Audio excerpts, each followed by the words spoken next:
Hey everyone, welcome back to Verve Visionary. Today, we're going to talk about something that stops so many of us from reaching our full potential: fear of failure. Whether it's in our personal lives, at work, or even in our relationships, the fear of failing can hold us back from taking the necessary risks to grow. But failure doesn't have to be something to fear. It can be one of the most powerful tools for growth and success. I remember the time I faced one of the biggest fears of failure in my life. It was when I moved from my home country to London. I thought I spoke English, but when I got there, I quickly realized I was far from fluent. My original plan was to work as a Photoshop artist, which I was pretty good at back home, but finding a job turned out to be a lot harder than I expected.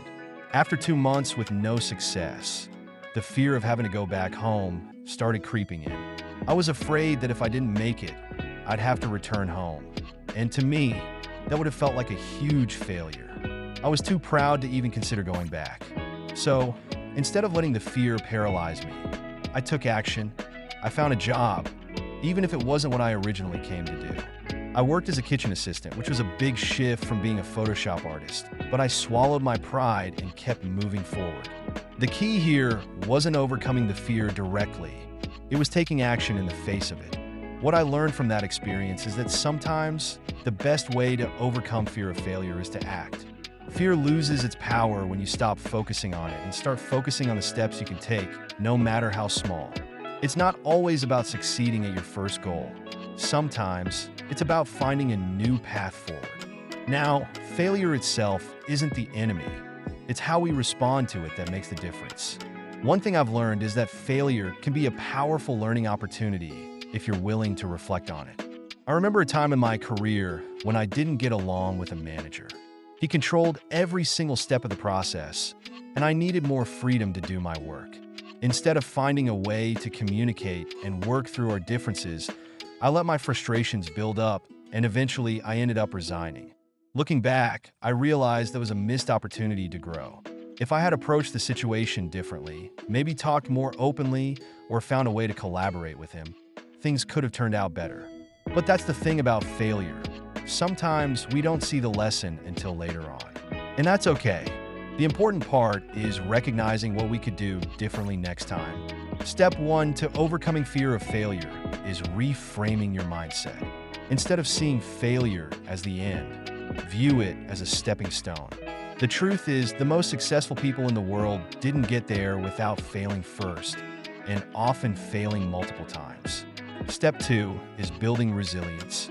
Growing up playing sports taught me that not every game can be won. Failure happens. It's part of the process. What matters is how you respond. In sports, when you lose, you don't quit. You keep training, learning from what went wrong, and you come back stronger. The same applies to life. Resilience isn't about never falling. It's about how quickly you get back up. And step 3 is focusing on the process, not just the result. We often get so caught up in the outcome that we forget the value of the journey. Whether you win or lose, succeed or fail, the process itself is where the real growth happens. If you focus only on results, you'll always fear failure. But if you focus on what you're learning along the way, failure becomes just another part of your growth. In my experience, the fear of failure never truly goes away. But each time you face it, you build the mental muscle to handle it better. Every failure you survive makes you stronger, more resilient, and more prepared for the next challenge. So, to recap, reframe failure as an opportunity to learn. Build resilience by bouncing back stronger each time you fail. And focus on the process, because that's where the real growth happens. Fear of failure doesn't have to control your life. When you learn how to use failure as fuel for growth, you'll unlock your true potential. Thanks for watching today's video. If you found this helpful, make sure to like and subscribe for more insights on personal growth and resilience. I appreciate your support, and I'll see you in the next video.